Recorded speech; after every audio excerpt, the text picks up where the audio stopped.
Opposed? Unanimous.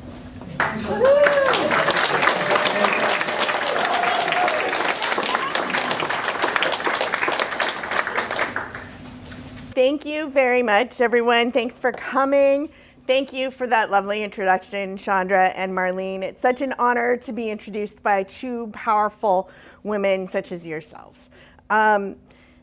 Anna was my daughter who did the French land acknowledgement. She also gave me a sentence to say in French. She's teaching me French. Merci d'être venu me supporter dans ma campagne politique. Merci beaucoup. So it's always good to be in a room full of New Democrats. I'm glad it's a full room. It's friendly faces looking back at me.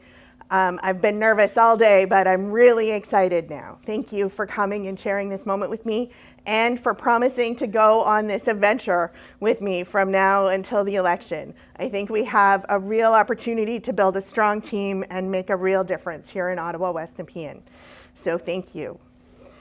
For more than a decade, I've been talking to anyone who will listen about how we don't need to choose between our values and a healthy economy.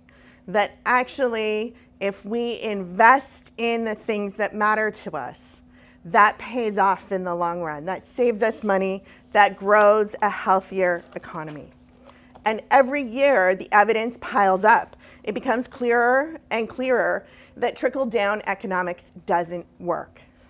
But the government, the federal government, especially this Liberal government, isn't listening, or they don't understand, because their half measures and their empty rhetoric simply aren't delivering for Canadians. They failed to deliver on the promise of 2015. And we know that Andrew Scheer will keep ignoring calls to invest in what matters to us and in our future. So with so much at stake, I couldn't just sit on the sidelines. When I was asked to consider to put my name forward, I knew that it was important, I knew that it mattered, and I knew that we could make a difference. So I agreed.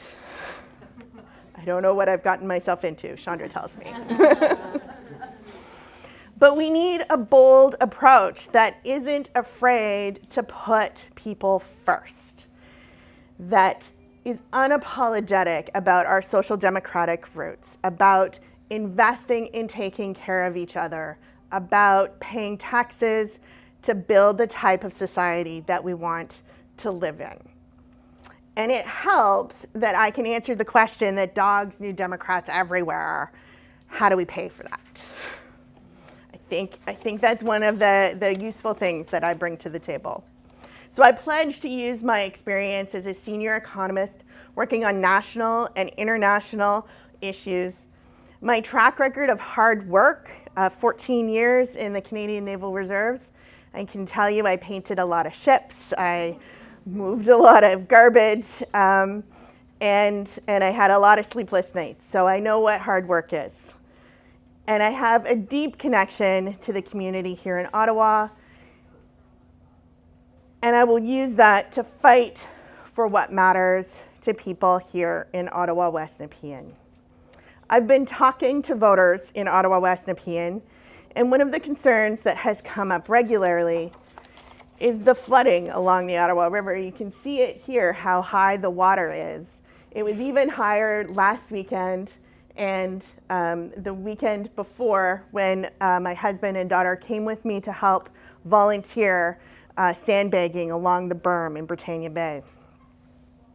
Most Canadians recognize that this flooding and the forest fires that we're seeing in Alberta right now are consequences of climate change, and that we need to take urgent action to minimize the damage before it's too late to reverse.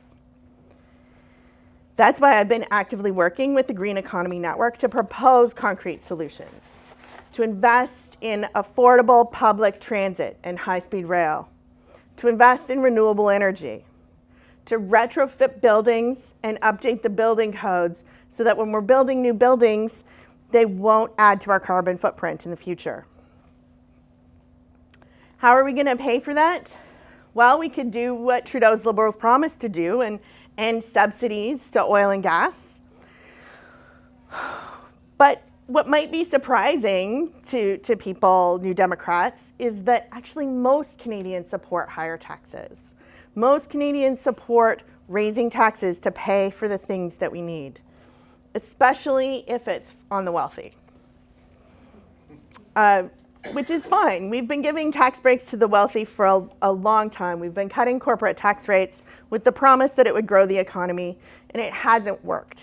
That has failed, and so we need a different approach. And actually, respected economists agree that corporate tax cuts don't grow the economy. They simply go into the pockets of wealthy shareholders or executives to be spent on fancy yachts and expensive champagne. They don't go into workers' pockets. They don't build the community health care that we need. They don't help us build a better world. And so that's why I've been proud to contribute to 12 alternative budgets with the Canadian Centre for Policy Alternatives, where we've laid out sound economic advice for how we can pay to build the kind of future that we want, to afford the types of services that we need. Sometimes they listen to us, but more than often not. But even more than the future of our planet or how we're going to pay for it, do you know what keeps people up at night in Ottawa-West Nepean? I bet that you do if you think about it. It's the cost of living, affordability, of housing, of education, of childcare, or of seniors' care. In one way or another, most Canadians are struggling to pay for these core needs, or they're worried about how they're going to pay for them in the future, or how their kids are going to pay for them. The Liberal answer to this is tax credits targeted to low-income parents, workers, and seniors. But this approach falls short. It lets too many people fall through the cracks, and it does nothing to build social solidarity, which is so important right now. The Conservative approach, of course, is to cut taxes and blame the poor for being poor, which obviously doesn't work either. But when we follow the Social Democratic approach, which is universal public services paid for with progressive taxation, what we get is an economy and a society that work, that are healthy. And the economic research backs us up. Childcare creates jobs, provides a healthy place for kids to play, and it's the foundation of equality for women in the workforce. Finishing the dream of Tommy Douglas, healthcare from cradle to grave, that would make such a difference to people's anxiety, to their health, and to their concerns about affordability. If we had dental care, and you could go in for preventative dental care and know that it was covered, we wouldn't have people who are waiting until it's emergency surgery for an impacted wisdom tooth at the hospital, which is far more expensive and far harder on a person's well-being. If we had pharmacare, you wouldn't have people that didn't go to the doctor because they knew they couldn't afford the medicine that the doctor was going to prescribe. And then they end up in acute care in the hospital, even sicker. And we pay for that because we've made a promise to each other that we will take care of each other. And so to keep that promise, to fully keep that promise, we need to implement Medicare as Tommy Douglas originally envisioned it, from childcare all the way up to long-term care for seniors, which is a growing concern in Ottawa-West Nepean, where people are worried about providing care for their parents or themselves. Free public transit lowers our carbon footprint more than any electric vehicle program ever could. It takes so many cars off the road and so much carbon out of the sky. It creates good jobs for those drivers, and it makes life in cities more affordable for workers. And free tuition, I mean, my daughter has been hounding me about this since I think she was 7. She's astounded that it's free to go to school until grade 12, but then all of a sudden it costs thousands of dollars a year. And that is such a barrier to folks from low-income families, because if your parents can't afford to pay for it, you're not going.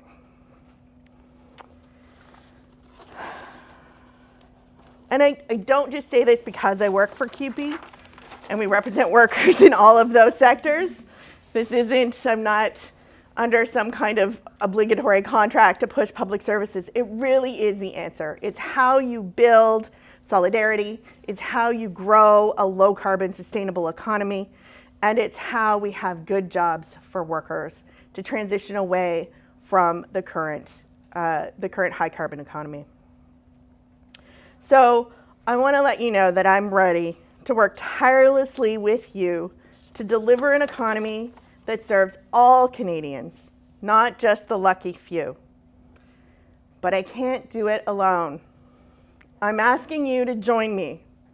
Let's roll up our sleeves and get out our canvassing shoes and knock on doors from now until October 22nd and make sure that this riding sends a New Democrat member of Parliament to Parliament.